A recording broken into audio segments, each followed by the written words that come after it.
solidarity that we have received from every corner of our country, from our colleagues to our neighbors. We are grateful for your solidarity, your encouragement, and your support in the face of the most recent xenophobic, bigoted remarks from the occupant of our White House. I will always refer to him as the occupant, as he is only occupying space. He does not embody the grace, the empathy, the compassion, the integrity that that office requires and that the American people deserve. That being said, I encourage the American people and all of us in this room and beyond to not take the bait. This is a disruptive distraction from the issues of care, concern, and consequence to the American people.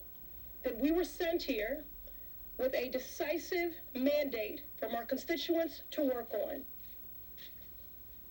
Everything from reducing the cost of prescription drugs, to addressing our affordable housing crisis, to ensuring that the American people have more than health insurance, but health care. More recently, thanks to the partnership of Chairman Elijah Cummings and the advocacy of myself and a coalition of advocates I've worked with for decades, we held the first hearing on childhood trauma.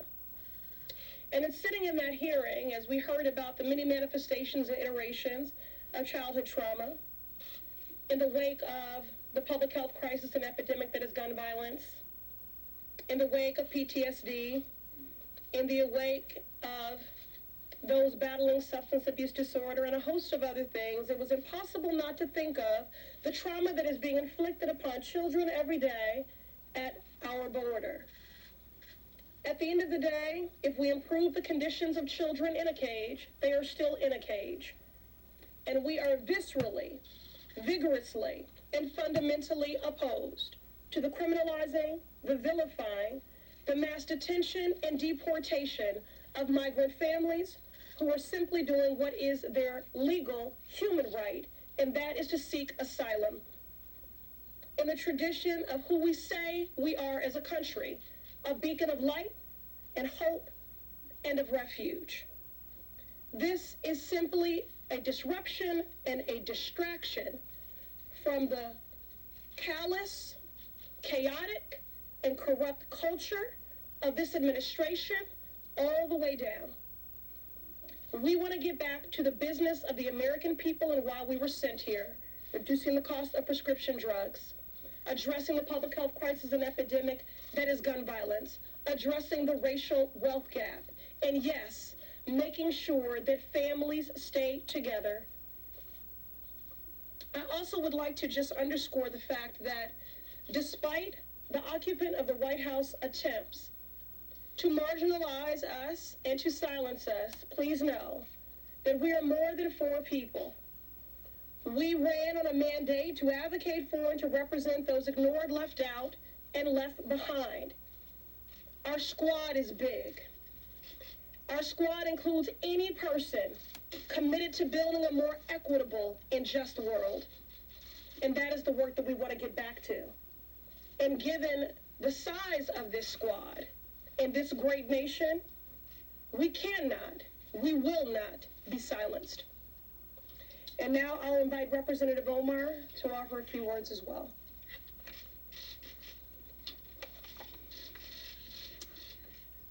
Thank you, Congresswoman Ayanna Pressley.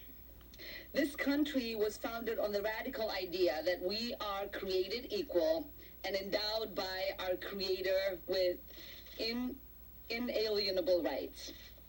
And yes, we have a long way before we fully live up to those values. It is for this reason precisely that we have to take action when a president is openly violating the oath he took to the Constitution of the United States and the core values we aspire to.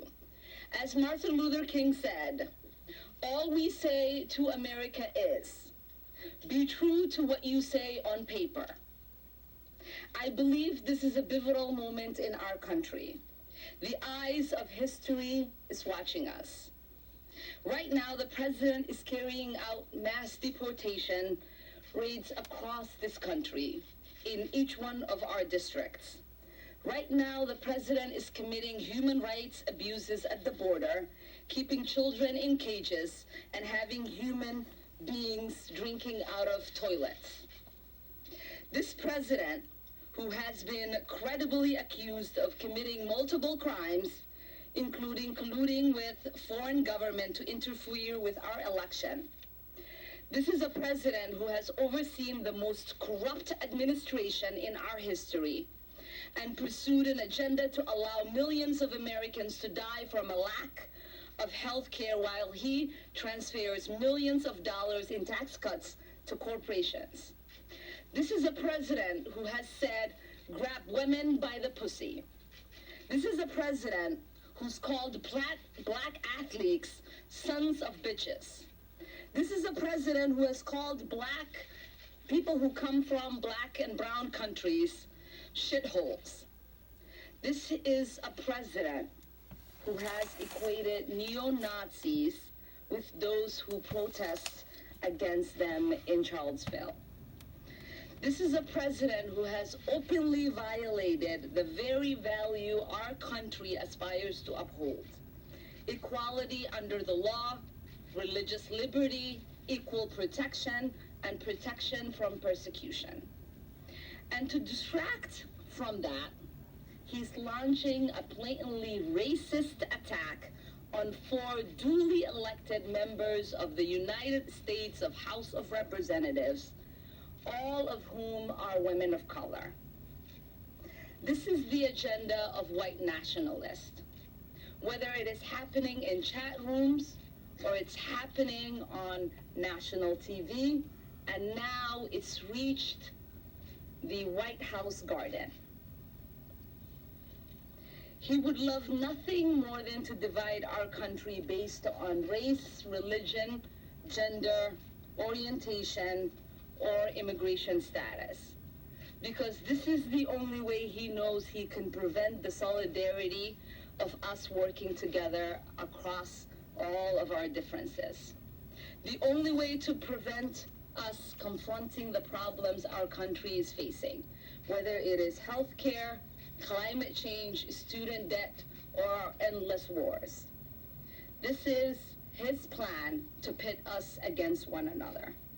This is how he can continue to enrich his friends and distract us from the detrimental policies that his administration is pushing forth. So we can either continue to enable this president and report on the bile of garbage that comes out of his mouth, or we can hold him accountable to his crimes. We can continue to turn a blind eye of the multiple crimes he's accused of. We can stand while he violates people's basic human rights and the responsibility that his administration has for the deaths of children on our border, or we can take action. I have not made impeachment central to my election or my tenure, but since the day that I'd gotten elected, I'd said to people, it is not if he will be impeached, but when. So it is time for us to stop allowing this president to make a mockery out of our Constitution. It's time for us to impeach this president. So now we're going to have Congresswoman Alexandria Ocasio-Cortez. Good afternoon, everyone. I'll try to keep things as brief, I guess, as I can, but who knows when I get on a roll, right? When I was a little girl, my father took me to the reflecting pool here. We were on a road trip from New York to Florida to visit family. And I've told this story before, but it was my first time ever visiting Washington, D.C. And it was my only time visiting Washington, D.C. for years, if not decades. And he rested me on the side of the reflecting pool and had my toes dip in the water. And he had me look at the Washington Monument, had me look at the Capitol, had me look at the entirety of the capital of our great country. And he looked at everything and he pointed to all of it and he said, this belongs to all of us. This belongs to you and it belongs to me. And so the first note that I want to tell children across this country is that no matter what the president says, this country belongs to you. And it belongs to everyone. And today, that very notion was challenged. This weekend, that very notion was challenged. So I am not surprised when the president says that 4 sitting members of Congress should, quote, go back to their own country when he has authorized raids without warrants on thousands of families across this country. I am not surprised that he uses the rhetoric that he does when he violates international human rights and takes thousands of children away from their families. I am not surprised that he has turned our public education system under the leadership of Betsy DeVos into a cash cow to enrich himself and his friends. I am not surprised when he corrupts via the Secretary of Transportation. I am not surprised at what he's doing. But I also know that we're focused on making it better, because we don't leave the things that we love. And when we love this country, what that means is that we propose the solutions to fix it. We love all people in this country, and that's why we believe health care is a human right. We love all children in this country, and because we do, that's why we fight for education for all children through college. And so we'll stay focused on our agenda, and we won't get caught slipping, because all of this is a distraction. It's a distraction from what's most important and from our core values as American citizens. And with that, I'll hand it over to Rashida Tlaib. Thank you. Thank you so much. Thank you to my sisters in service. Thank you all so much for being here. As we all know, the recent tweets and words from the president are simply a continuation of his racist and xenophobic playbook. We cannot allow these hateful actions by the president to distract us from the critical work to hold this administration accountable to the inhumane conditions at the border that is separating children from their loved ones and caging them up in illegal, horrific conditions. I represent the 3rd poorest congressional district in this country, one that is made up of working people who have been targeted by this administration, and their actions and words are hurting them today. I was elected to fight for them, fight for the 13th congressional district. They sent me here to Congress to fight back against the corporate assault and the corruption in our country. This means supporting an impeachment inquiry of this president and his actions by the administration and his appointees. Sadly, this is not the first, nor will it be the last time we hear disgusting, bigoted language from the president.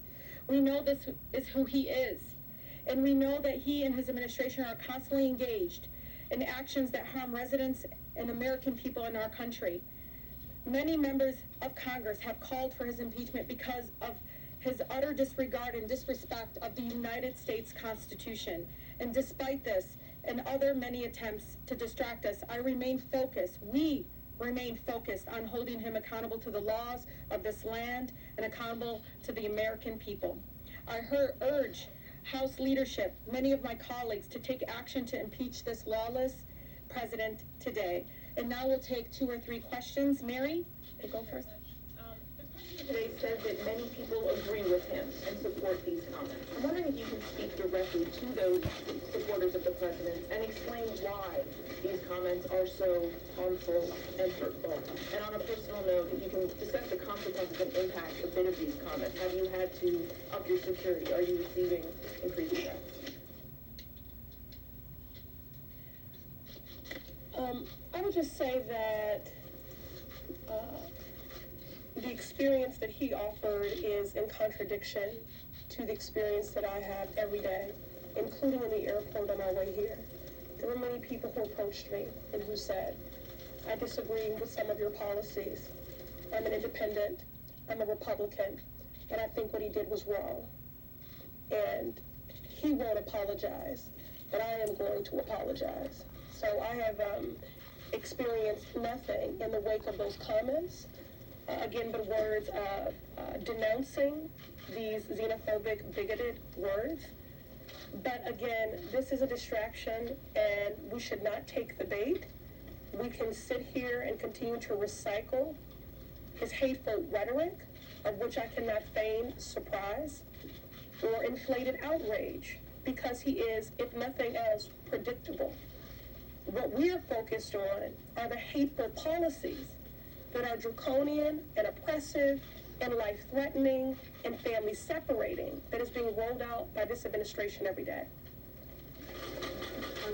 Councilman Omar in particular, but to all of you, can you respond to some of the president's specific claims, most notably that you're a communist and that you're pro-Al-Qaeda?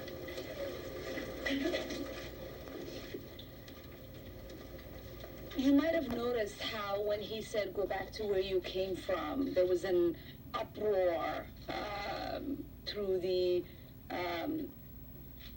through all of our communities, because every single person who's brown and black at some point in their life in this country heard that.